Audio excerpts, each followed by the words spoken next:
Bhagavate Vasudevaya. Om Namo Bhagavate Vasudevaya. Om Namo Bhagavate Vasudevaya. Chapter 18. We're reading up to Sloka 25. Is it, Prabhu? That's right, Prabhu. Thank you. Chapter 18, verse 1. Arjun vacha sanyasasya mahabaho tattvam ichhami veditam tyagascha rishikesha prithakkeshi nisudana.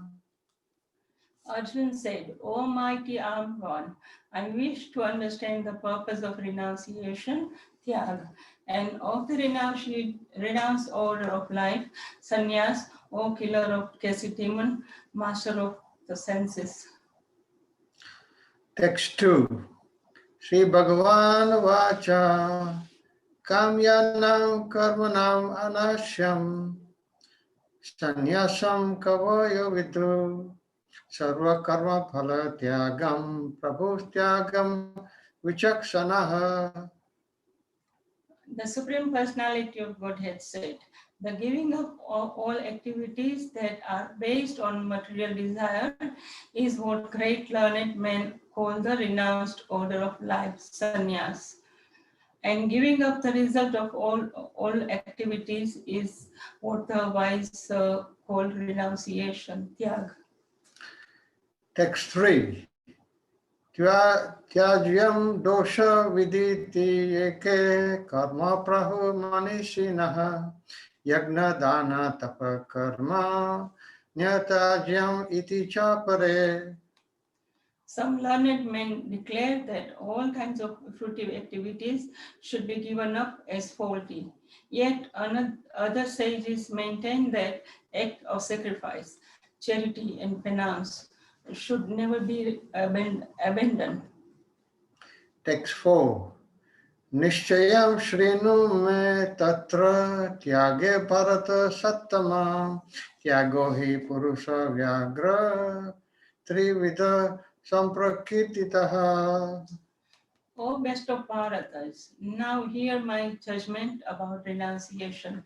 O tiger among men, renunciation is declared in the scriptures to be of three kinds. Text 5. Yajna dana tapa karma na tyajyam karyam evatat yajno danam tapaschaiva pavanani manishinam. Act of sacrifice, charity, and penance are not to be given up. They must be performed. Indeed, sacrifice, charity, and penance purify even the great souls. Text 6. Etani apitu karmani sangam tyakta phalani cha kartavya niti me partha nishchitam matam uttamam. All these activities should be performed without attachment or any expectation of result. They should be performed as a matter of duty. O son of Pritha, that is my final opinion. Text 7. Niyatasya tu sanyasaha karmano nopapadyate mohatasya parityagas tamasaha parikirtitaha. Prescribed duties should never be renounced. If one gives up his prescribed duties because of illusion, such renunciation is said to be in the mode of ignorance. Text 8. Dukham iti eva yat karma kaya klesha bhaya tyajet sakritva rajasam tyagam naiva tyaga phalam labhet. Anyone who gives up the prescribed duties as troublesome or out of fear of bodily discomfort is said to have renounced in the mode of passion. Such action never leads to the elevation of renunciation. Text 9. Karyam iti eva yat karma niyatam kriyate arjuna sangam tyaktva phalam chaiva satyaga satviko mataha. O Arjun, when one performs his prescribed duty only because it ought to be done and renounces all material association and all attachment to the fruit, his renunciation is said to be in the mode of goodness. Text 10.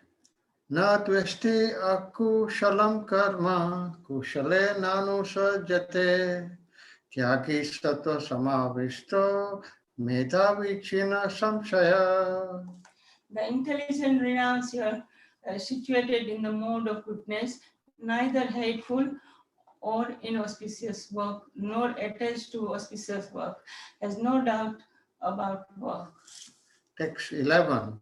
Nahi deha brita shakyam yaktum karmani asheshatah yastu karma phala tyagi satyagiti abhidhiyate. It is indeed impossible for an embodied being to give up all activities, but he who renounces the fruits of action is called one who has truly renounced. Text 12. Anistam istam mishram cha travidam karmana phalam bhavati atyaginam pritya natu sanyasinam kvachit. For one who is not renounced, the threefold fruits of action, desirable, undesirable, and mixed, occurs after death, but those who are in the renounced order of life have no such results to suffer or enjoy. Text 13. Panchaitani mahabaho karanani nibodame sankhya kritante proktani sitaya sarva karmanam. O mighty and Arjun, according to the Vedanta, there are 5 causes for accomplishment of all action. Now learn of these from me. Text 14. Adhisthanam tatha karta karanam cha prithak vidham vividhascha prithak chesta daivam chaivatra panchamam. The place of action, the body, the performer, the various senses, the many different kinds of endeavor, and ultimately the super soul. These are the 5 factors of action. Text 15. Shariravan maho biryat karma para prarabhate nara nyayam va viparitam chva panchaite tasya hetavaha. Whatever right or wrong action a man performs by body, mind, or speech is caused by these 5 factors. Text 16. Tatravam sati kartaram atmanam kevalam tu yaha pashyati akrita buddhitvan nasa pashyati durmati. Therefore, one who thinks himself the only doer, not considering the 5 factors, is certainly not very intelligent and cannot see things as they are. Text 17. Yasya naham krito bhavo buddhi yasya na lipyate atvapi sa iman lokan nahanti na nipadyate. One who is not motivated by false ego, whose intelligence is not entangled, though he kills men in this world, does not kill, nor is he bound by his action. Text 18. Gnanam gnayam parignata trivida karma chodhana karanam karma karteti trivida karma sangraha. Knowledge, the objects of knowledge, and the knower are the 3 factors that motivate action. The senses, the work, and the doer are the 3 constituents of action. Text 19. Gnanam karma cha karta cha tridaiva guna vedataha prochite guna sankhyane yatha vachrinu tani api. According to the 3 different modes of material nature, there are 3 kinds of knowledge: action and performer of action. Nor hear of them from me. Now hear them from me. Thank you. Text 20. Sarva bhuteshu yenaikam bhavam avyayam ikshate avibhaktam vibhakteshu tajnanam vidhi sattvikam. That knowledge by which one undivided spiritual nature is seen in all living entities, though they are divided into innumerable forms, you should understand to be in the mode of goodness. Text 21. Prithakvena tu yagnanam nana bhavan prithakvidan veti sarveshu bhuteshu tajnanam vidhi rajasam. That knowledge by which one sees that in every different body there is a different type of living entity, you should understand to be Yattu Krishna vad ekasmin karya shaktam ahetukam atatvartha vad alpam cha tat tamasam udaritam. and that knowledge by which one is attached to one kind of work as the all in all, without knowledge of the truth, and which is very meager, is said to be in the mode of darkness. Text 23. Niyatam sanga rahitam araga dvestah kari ahava dvesta kritam afala prapsuna karma yattat satvikam uchyate. That action which is regulated and which is performed without attachment, without love or hatred, and without desire of fruitive results, it's said to be in the mode of goodness. Text 24. Yattu kamepsuna karma shahankarena vapuna kriyate bahulayasam tadrajasam udharitam. But action performed with great effort by one seeking to gratify his desires and enacted from a sense of false ego is called action in the mode of passion. Text 25. Anubandham kshayam himsam anapekshya cha paurasam mohad arabhyate karma yattat tamasam uchyate. That action performed in illusion, in disregard of scriptural injunction, and without concern for future bondage or for violence or distress caused to others, said to be in the mode of ignorance. Hare Krishna. Thank Hare you so Krishna. much. Thank Hare you for Krishna. giving us opportunity. Hare Krishna, that's wonderful. Wonderfully recited the Sanskrit Chandra Chaitanya Prabhu and Prabhu Vilasni Mataji, very nice English. Thank you so much. Chandra Chaitanya Prabhu, you may be becoming a real expert at Sanskrit. I'm Congratulations. learning from you, Prabhu. I'm still learning. Excellent, very nice pronunciation. Thank you. Okay, we'll move on to today's session. Let's see where.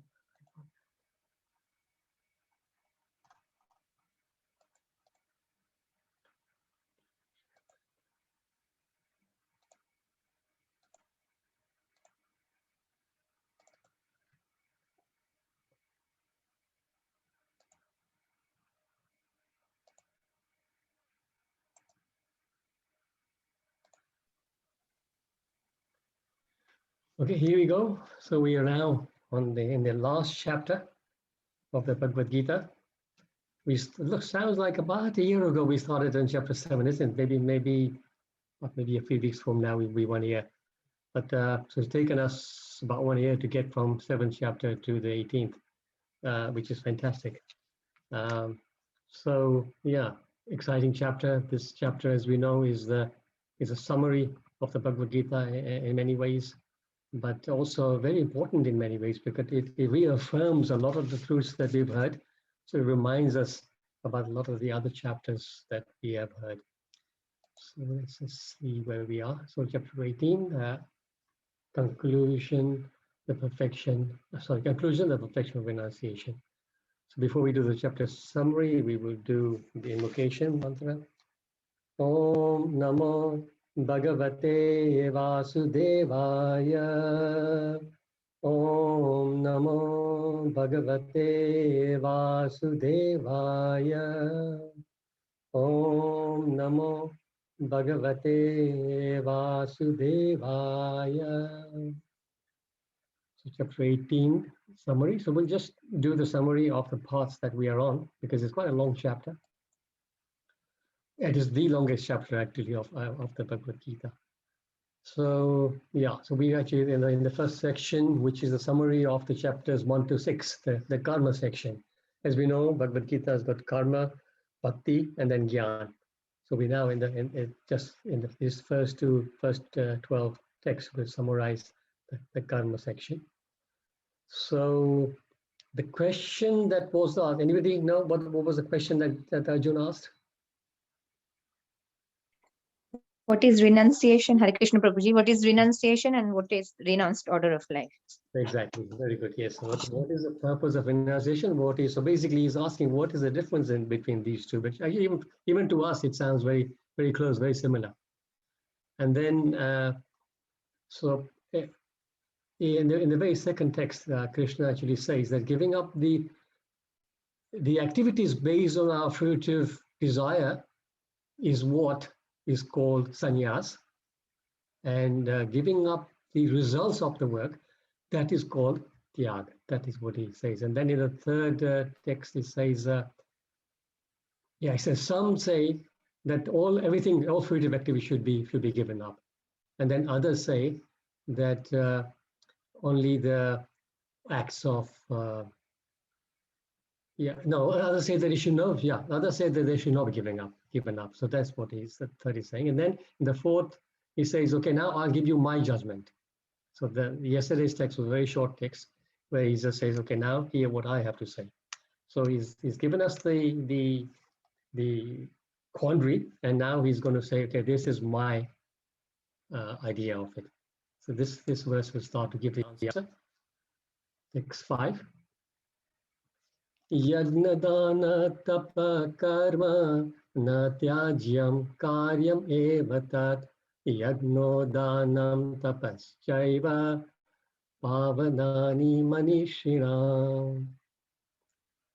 Acts of sacrifice, charity, and penance are not to be given up. They must be performed. Indeed, sacrifice, charity, and penance purify even the great souls. So emphatically, Krishna's given his decision. They must not be given up. So those people who are saying that they should be given up, Krishna completely disagrees with them. So the verse is quite straightforward. Just the last word, manishinam. So you see the end at the end, bottom of the end, there's a little dot. So that makes that a soft end. It's ana.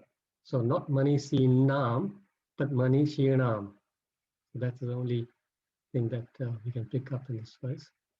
So so Krishna is beginning to explain this, that we should not give it up. Why? Because these activities purify not just the normal people, mortal souls like us, but even the great souls.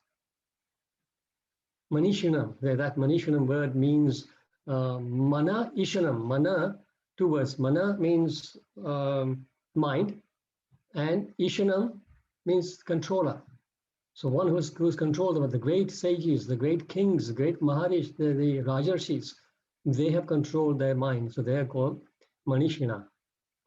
So those people, even those people should do this. This is the point. You see, because sometimes we feel, okay, for example, we say the purpose for us, you can just take a simple activity of chanting.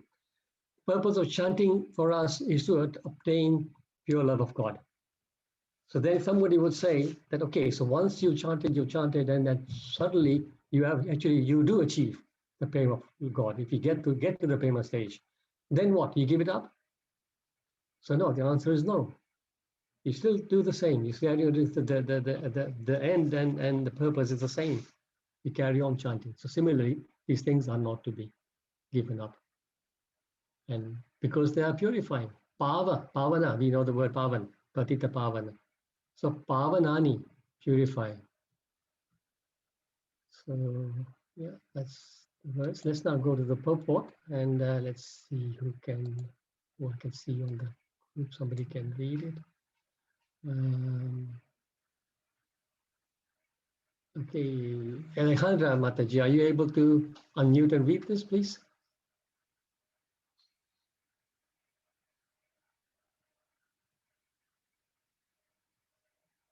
Okay, maybe not. Then Shabani Mataji, perhaps you can read it.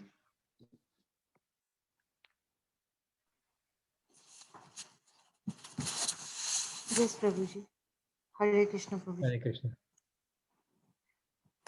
The yogis should perform acts for the advancement of human society. There are many purificatory processes for advancing a human being to spiritual life. The marriage ceremony, for example, is considered to be one of these sacrifices. It is called Vivah Yajna. Should a sannyasi who is in the renounced order of life and who has given up his family relations encourage the marriage ceremony? The Lord says here that any sacrifice which is meant for human welfare should never be given up. Vivah Yajna, the marriage ceremony, is meant to regulate the human mind so that it may become peaceful for spiritual advancement. For most men, this Vivah Yajna should be encouraged even by the persons in the renounced order of life. Sannyasis should never associate with women, but that does not mean that one who is in the lower stage of life, a young man, should not accept a wife in marriage ceremony. All prescribed sacrifices are meant for achieving the Supreme Lord. Therefore, in lower stages, they should not be given up. Similarly, charity is for purification of the heart. If charity is given to a suitable person, as described previously, it leads one to advancement spiritual life. Hare Krishna. Hare Krishna. Thank you, Shabani Mataji. Very well read. Thank you. Srila Prabhupada ki jai. Om Ajnanatimirandasya Jnananjana Shalakaya Chakshurunmilitam Yena Tasmai Shri Gurave Namaha. Shri Chaitanya Manobishtam Sthapitam Yena Bhutale Swayam Rupa Kada Mahyam Dadati Swapadantikam. Namo Om Vishnu Padaya Krishna Prestaya Bhutale Srimate Patti Charu Swami Niti Namine. Namo Om Vishnu Padaya Krishna Prestaya Bhutale Srimate Patti Vedanta Swami Niti Namine. Namaste Saraswate Deve Gauravani Pacharine Nirvishesha Sunyavadi Paschatya Devashatarine. Jai Shri Krishna Chaitanya Prabhu Nityananda Shri Advaita Gadadhar Shri Vasadi Gaura Bhakta Vrinda. Hare Krishna, Krishna Krishna, Hare Hare, Hare Rama, Rama Rama, Hare Hare. Shri Prabhupada ki jai. So interesting purport. We will try and dive into it and see what we can find. So main points as usual. So there are many. So Prabhupada starts off with this purificatory processes, and we discussed this actually. I think I was just last week when we were discussing in the 17th chapter, the text we were doing. So we will just quickly go through.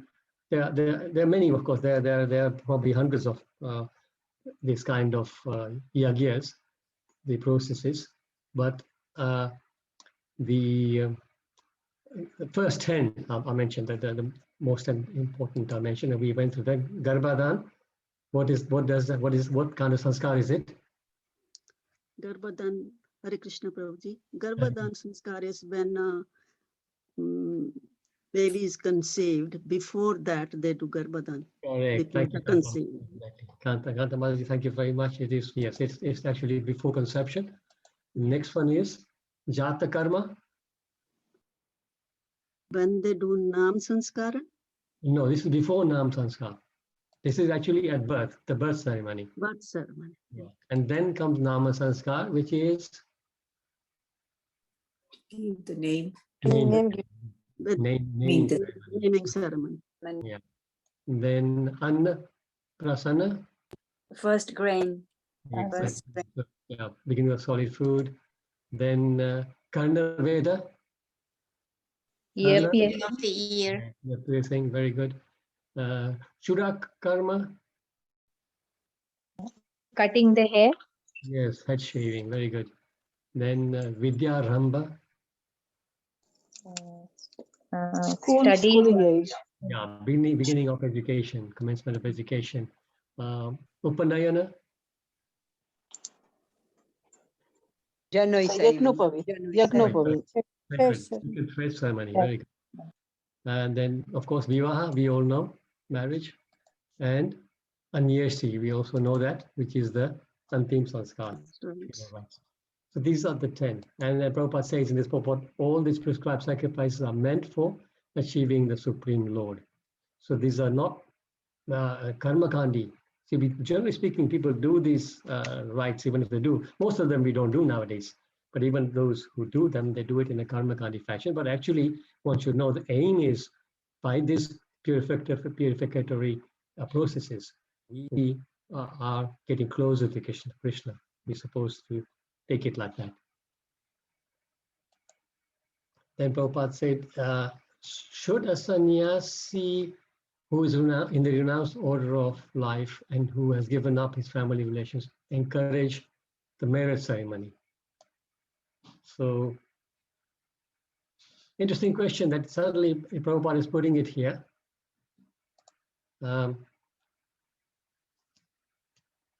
And don't forget, he's doing this translation of the Bhagavad Gita after he's arrived in America. As you know, Bhagavad Gita wasn't translated while he was in India. He was focusing on, he did a few small books, and then he was focusing on the Bhagavatam. But Bhagavad Gita was done later on when he was already in New York. So does anybody have any idea why Prabhupada is sort of focusing so much on the marriage ceremony in this purport? Hare Krishna Prabhuji. Yes. Is it because Prabhupada was a sannyasi and then he gave, because he called the American young boys and girls, so he said they are my sons and daughters, so he gave their marriage because some of the girls didn't have their father to be on their side, and then Prabhupada became their father and he gave the...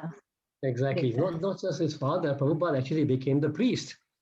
So yeah, priest as well. In India, a sannyasi would never perform a marriage ceremony, right?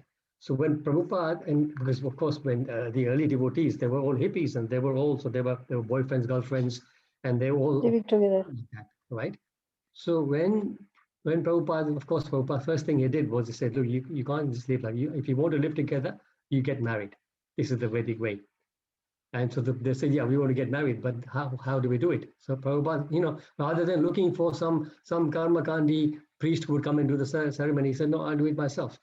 But then what happened was he got severely criticized by his godbrothers. So this is why you can see Prabhupada's mind. He's actually focusing on marriage here. And he's saying, so why not? I was there, and it doesn't matter if I'm a sannyasi, to get their life situated in the mode of goodness. They had to get that process done, and I was the best person to do it. So I did it like that. So Prabhupada then continues, the Lord says here that any sacrifice which is meant for human welfare should never be given up. So you see, it's for human welfare. It's for the welfare of these young devotees that I'm doing it. So there's nothing wrong with it. And there's Vivaha Yagya, he says the marriage ceremony is meant to regulate the human mind so that it may become peaceful and spiritually and for spiritual advancement. So you can see in this picture, it's a black and white picture, it's maybe not very clear, but Prabhupada is actually, this is apparently the very first ceremony. There's about 3 couples, 2 on the left side and sorry, 2 couples on the right side, 1 on the left side. 3 couples, and apparently this is the very first 3 couples that he married. Can I say something, Prabhu? Yes. Yes, I think this step was necessary by Prabhupada because bearing in mind that he has just come into America and how to get these boys and girls into Krishna consciousness. So yes, Yeah, It was a very good tactical move by Prabhupada, so they could accommodate all sorts of people. totally, totally. You see, the thing is because when initially they were all coming and joining Prabhupada, listening to his lectures, and then eventually helping him out. But when he came down, then when they became serious, Prabhupada said, "Now, first thing you need to do is you need to legalize yourselves. You can't just live like this. Yeah, Yes. it's not and what happens obviously because as we all know, when we are living together without the marriage commitment, then there is tendency of not being very serious about it. So there's frivolity there. You can easily move from one partner to the other, and in that hippie culture, that was very prevalent. So this is why Prabhupada says, now that's it. Now you tie down to one person and make your vows, and this way it will make your mind peaceful for spiritual advancement, right? And this was the purpose. So that's why he completely had no doubt that he did the right thing.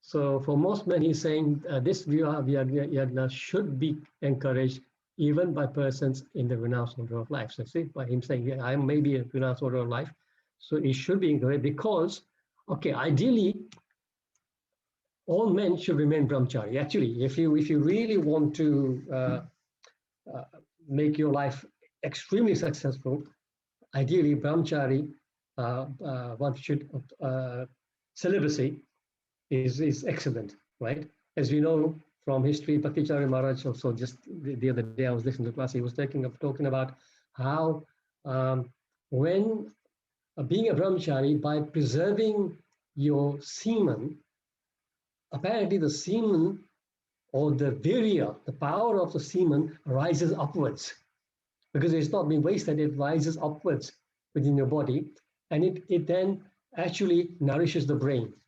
So our brain becomes very sharp. Not just that, within the body, our health becomes very good, and we're able to do our bhakti in a very focused way.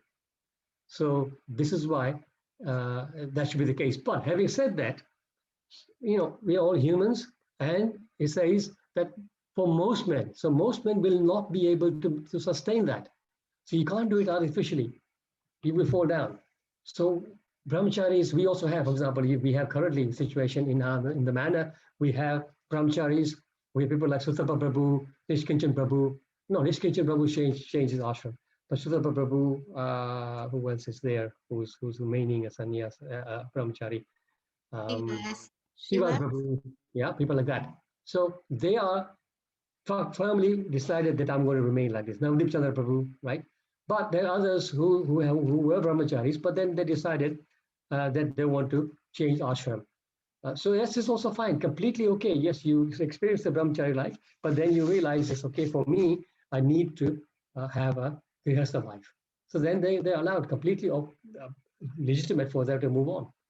So we have those examples there, right? But it's not that everyone should remain, but if you can, that's the best. This is what Prabhupada says. That's what Bhakti-Charya Maharaj also many times he says.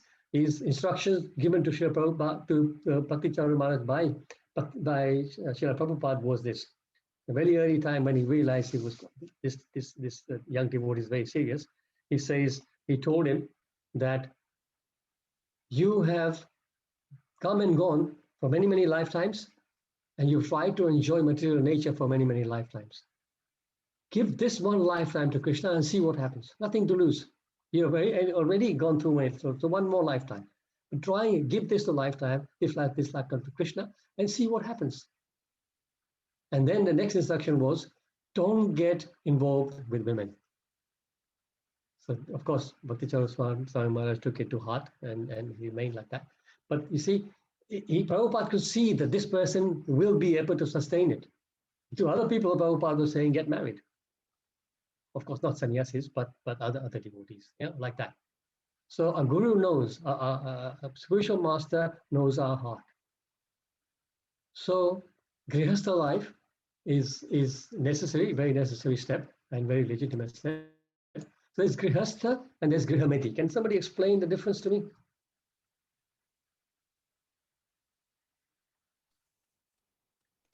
Hare Krishna, Prabhuji. Hare Krishna, Mataji, yes. So Gramedi is a couple or a family life which is focused on material enjoyment, sense gratification, whereas Grahastha is the center is Krishna, and everything is around serving Krishna. Perfect answer, exactly. So, you know, generally speaking, we all say, oh, we are in a Grihastha life, or so somebody's in a Grihastha. But the Grihastha, people use that term very loosely. Grihastha life is only, as Hema Mataji said, when your life as a family is centered around Krishna. If not, it's Grihamedi. Grihamedi is basically you're there, you're enjoying your married life, you're working hard for sense gratification, and Krishna may be there, may not be there. If he's there, he's on the sidelines. Yeah, we go to the temple on Sunday maybe, and something like that. So that is the Grihamedi life. So certainly all of us are encouraged to be Grihasthas, not Grihamedis. And Grihamedis is explained in a beautiful verse, very famous verse, in the 5th canto of Bhagavatam, the King Rishabha speaking to his sons. Anybody know this verse? 558?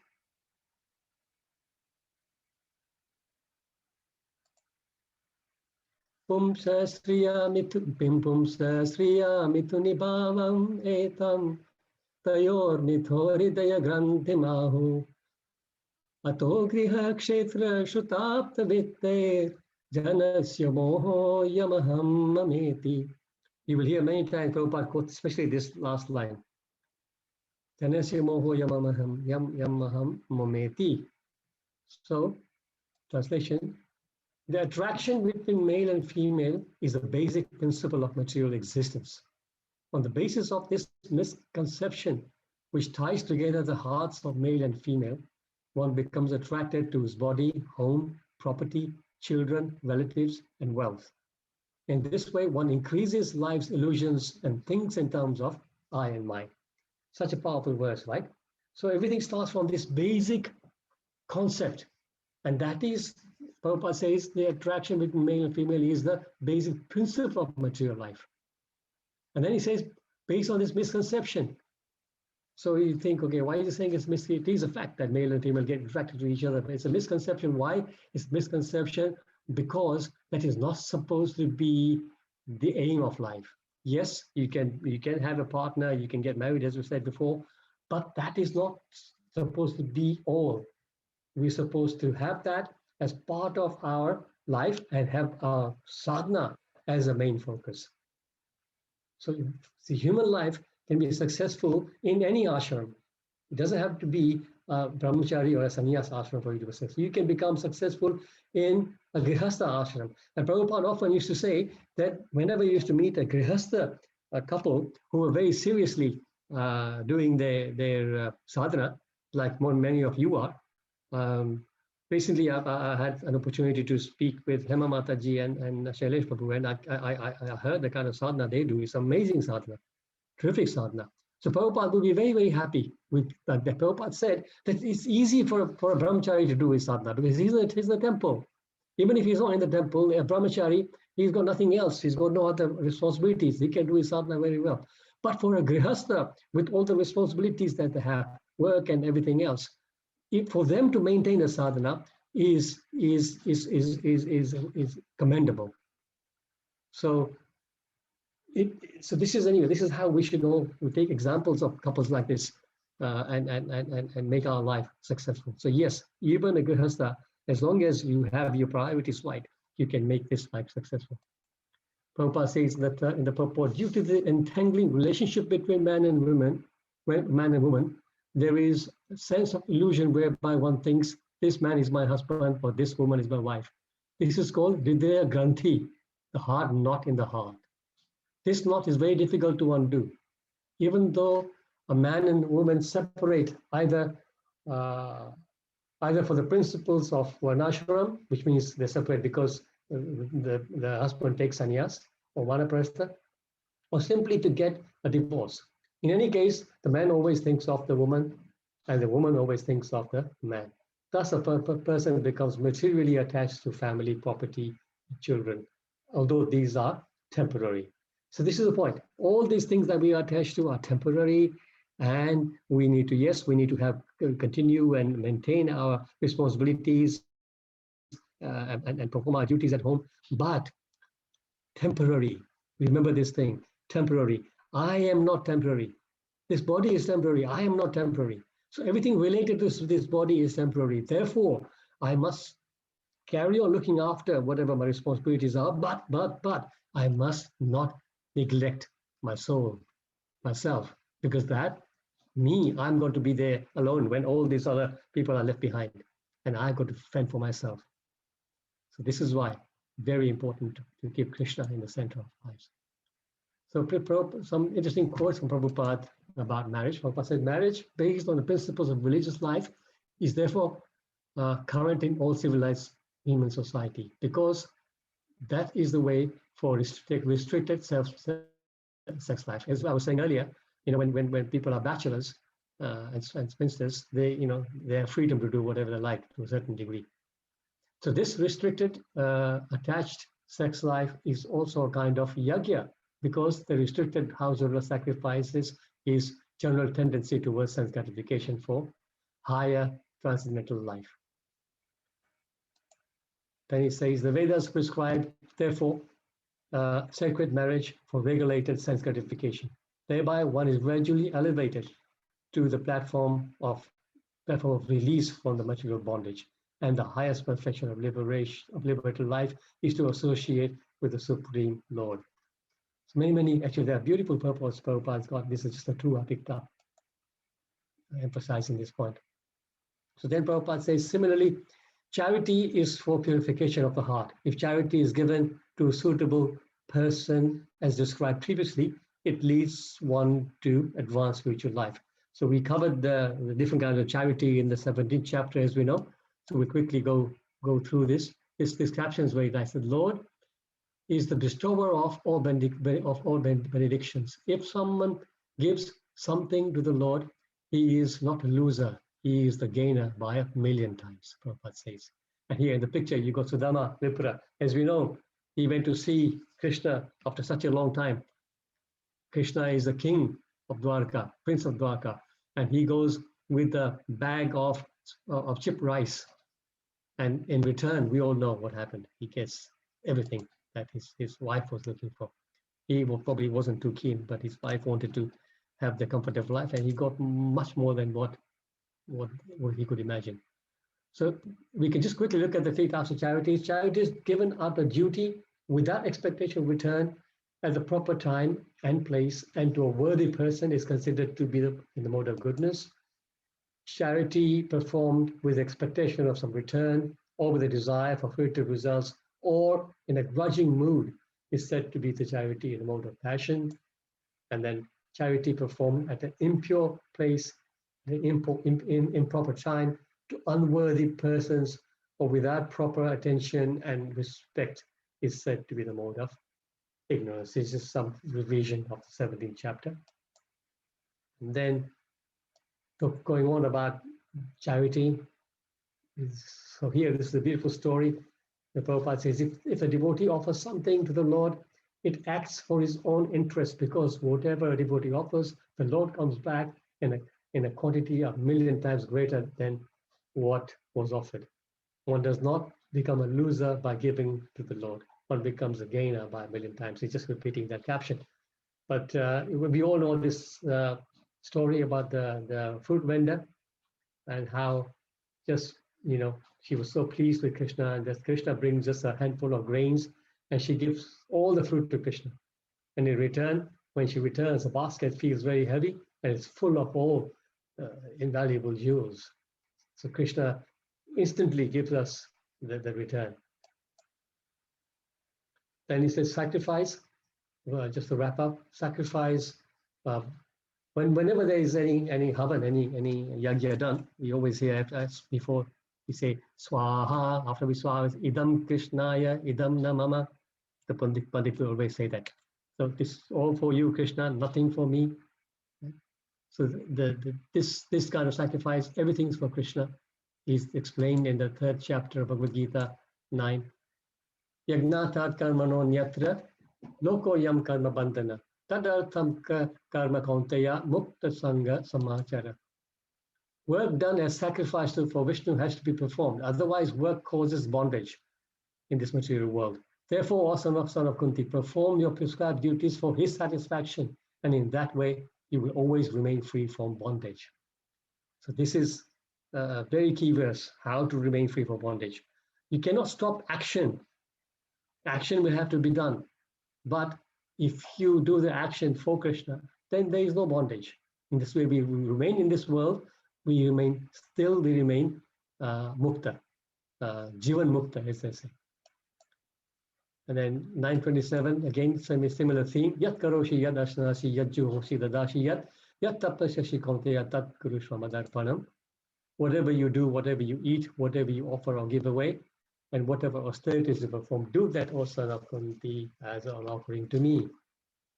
The same message. And then, so who is the beneficiary of all sacrifices and penances? Krishna. Krishna, exactly. Krishna, of course. Generally, in all material sacrifices recommended in the Vedic literature, they are offerings to the demigods. This demigod worship is especially meant for less intelligent people. See, Karma Kanda sections of the Vedas, and this is the vast part of the Vedas, is encouraging people who are atheists to at least come to the level of demigod worship. That way they can make progress. But for devotees, we realize that this is not very intelligent to do that. This is actually the result of such sacrifice goes to the Supreme Personality Godhead. Can anybody tell me which verse in the Bhagavad Gita confirms this? 529. Very, very good. Excellent. That was Puja Mataji, right? No, Rupa Mataji. Rupa. Sorry. Yeah. Okay, 529, exactly. Can you tell us the verse, Rupa Mataji? Yeah. Bhoktaram yagya tapasam sarvaloka maheshwaram suhridam sarvabhutanam gyatva mam shanti michati. Haribo, wonderful, wonderful. So you can read the translation, please. Okay. A person in full consciousness of me, knowing me to be the ultimate beneficiary of all sacrifices and austerities, the supreme lord of all planets and demigods, and the benefactor and well-wisher of all living entities, attains peace from the pangs of material nature. Because this is the Prabhupada calls this verse the peace formula. Peace formula. So exactly. So this is what he's the beneficiary. We should just accept that. And then the yogis, then the last point that Prabhupada makes is that actually this is the first point he made, but I put it at the end, where he says that the yogis should perform acts for the advancement of human society. So this is confirmed in 320. Karmanaiva hi samsiddhim asthita janakadaya loka sangraham evapi sampashyan kartum arhasi. So kings such as Janaka attain perfection solely by performance of prescribed duties. Therefore, just for the sake of educating people in general, one should perform his work. So as we were saying earlier, when you think you've reached perfection, you still don't stop. And one reason you don't stop is to set an example. It says, whatever action a great man performs, the common man will follow. So here, the example is given of Janak, King Janak. He says Janak Adaya, so kings like Janak, many others also, who were perfect. They were Rajarshis, so they were perfect yogis, but they did not give up. Because even though they reached perfection, they did not give up their activities, the sacrifices. Tapa, jnana, yajna.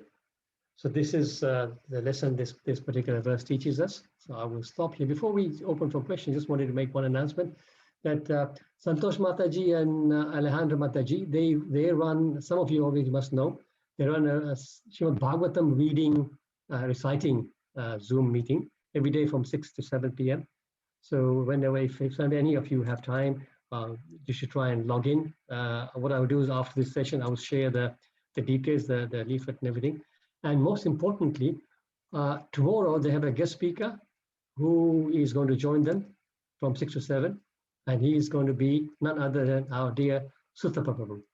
So we should all try and join that 6 to 7 p.m. session.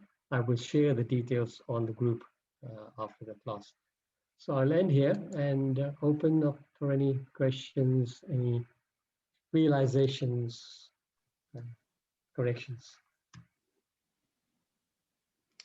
Wonderful class, Prabhuji. Wonderful. It's Thank you. really, really enjoyable.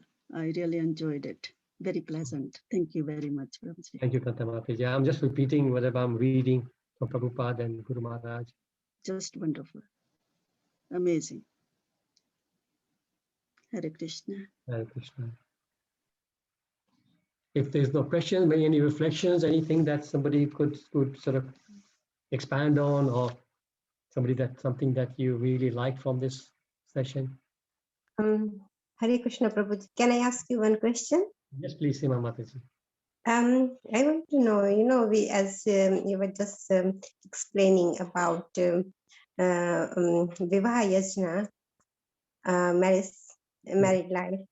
I do understand when someone gets married, there is so many commitments, and obviously they produce children, next generation. But how the other ceremonies, like the other ceremonies before marriage, how do they, when we perform them, how do they get offered to Krishna? Like how do they benefit to the society and to Krishna? Yeah.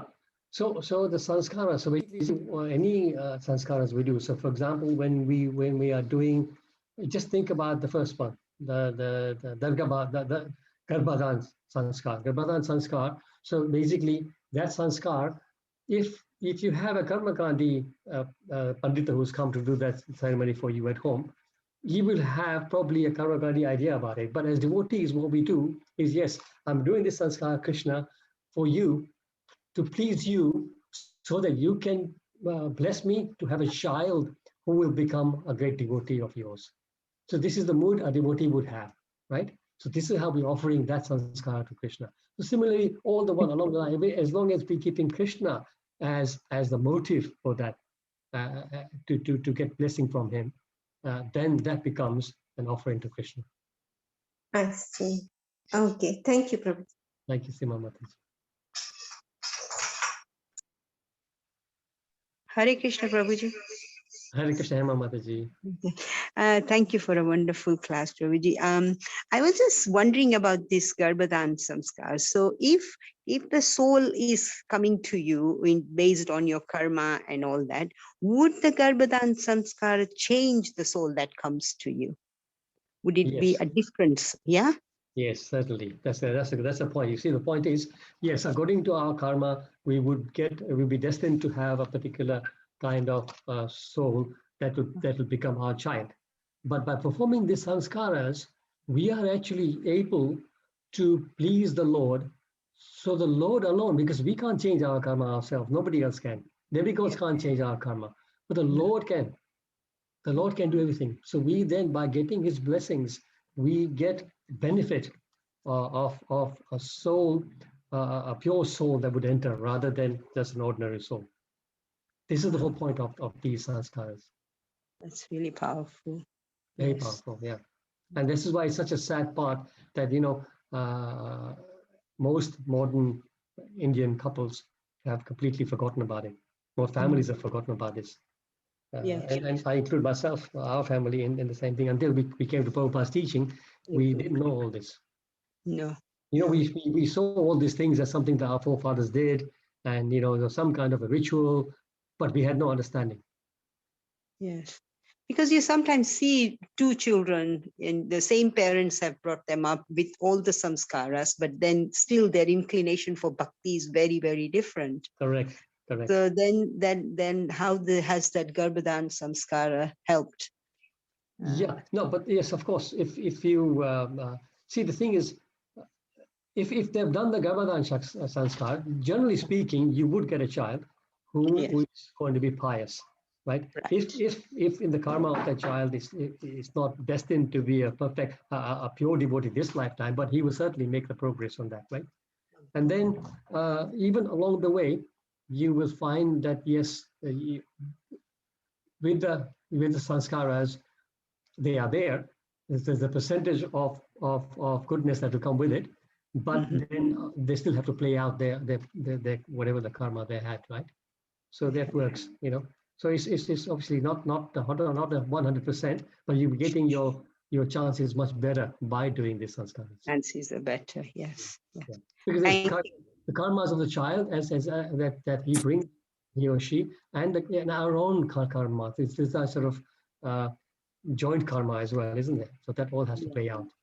Yes, yes. Hare Krishna, Prabhuji. Isn't Garbhodasha Sankar is really a long procedure? It's not matter of just praying to Krishna.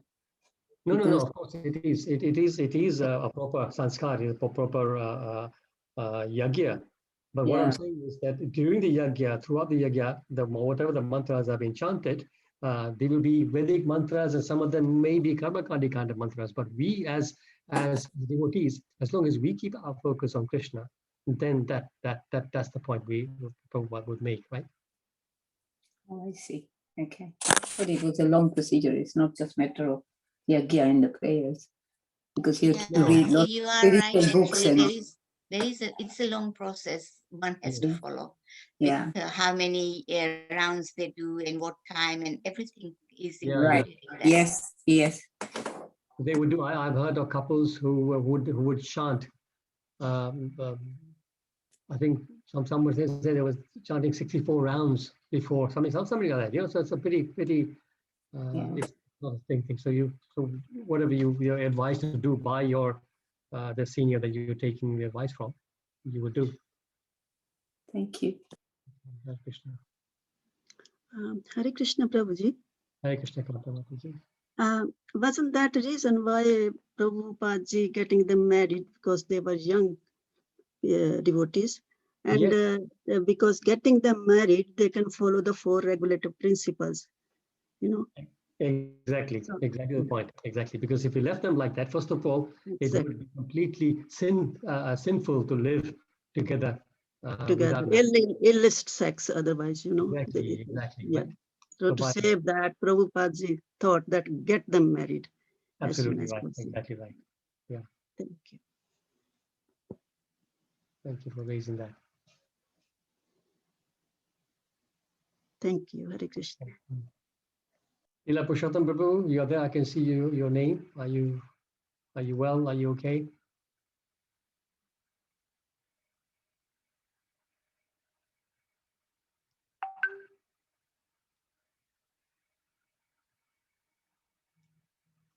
Okay. If all's okay, just wish everybody okay. Lila Purushottam Prabhu is here. We can see you, but we can't hear you yet. We can't hear you, Prabhu. We can see you're saying something. You're still muted.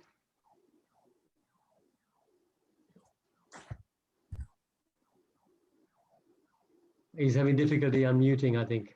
So that's okay, Prabhu. Don't worry. We will have a chat later. Don't worry. I think you're having difficulty with the muting. Yeah. Can't hear you still. Can't hear you still. Sorry. Okay. Prabhuji, can I ask you one more question? Yes. Because I got fever with it, so I wasn't able to join the group. At least I can hear you, and that really inspired me. And I'm always learning so much from your group. And thank you for allowing me to group. And thank you for your Thank you, Prabhu. Thank you. It was always nice to have your association. Wonderful. Okay, Seema Mataji was saying something. Yeah, Prabhuji, I want to ask you one more question. Please explain what is the significance of hair cutting ceremony?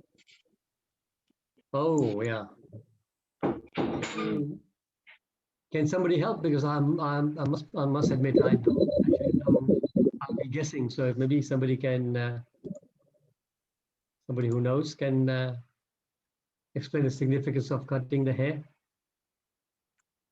Is it to do with getting rid of all your previous vasanas and things? So you kind of starting anew, fresh. I don't know. That's what I heard, but I might be wrong. Yeah, I must admit, we do that actually. That's one of the rituals that in our family, at least some part of the family, we do have that. But you're quite right. You know, Seema Mataji, I'm sorry, but I never even bothered to ask anybody, We just do Yeah. it as a ritual. This shows you how ritualistic we become. My Yes, Guru Maharaj used to say Yeah. that it's the hair that is being born with, it was in the womb, and with all the other, Okay. so they remove that hair. That's what he used to say. Okay. Now that's interesting. I That's think it's the negativity from their past life while okay. promoting the mental and spiritual development. That's why they do the Mundan. Yes, I think all of these answers, they make sense.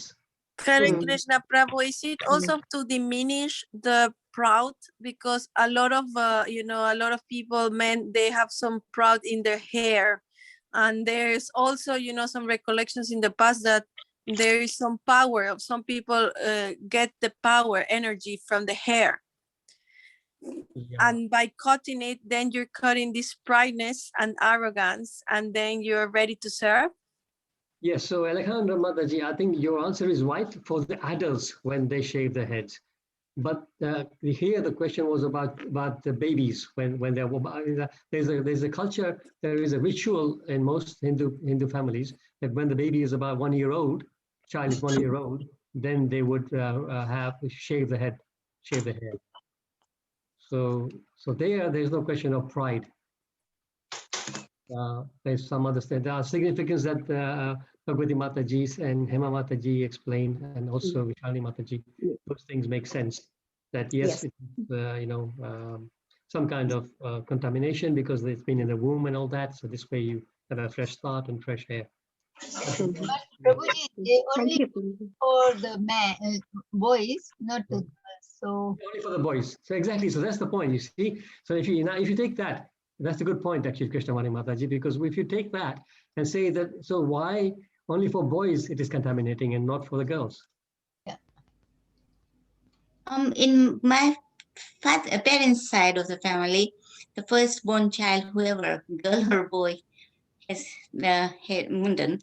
But after that, you don't have to, unless it's a boy. Yeah, so the different families have different families. Yeah. So I know in my own family we don't have a mundan. We actually what we do is that at that point 1 year old, they would just snip a big chunk of the hair, not complete mundan. That's our system. But my sister's home, for example, they have a proper mundan ceremony.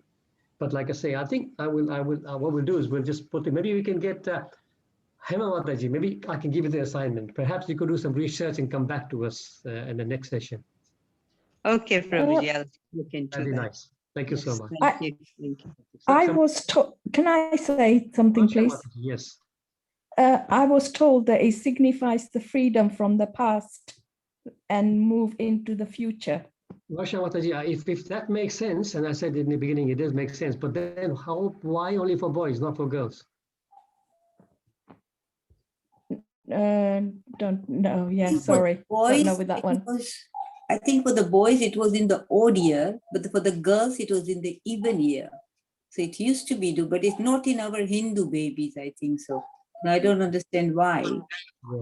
Yeah. So anyway, Hare Krishna Prabhuji. Yes, Subha Mataji. Hare Krishna Prabhuji. Rita Mataji. I think yes, the Mundans are done in our culture, in the Hindu culture, to just it's like a ceremony. We go to a special place, or we do it at the mandir. So we used to do it at the mandir for the baby of 1 year old or 3 year old. It's just a ceremony we used to do just to start a fresh journey ahead for the boys.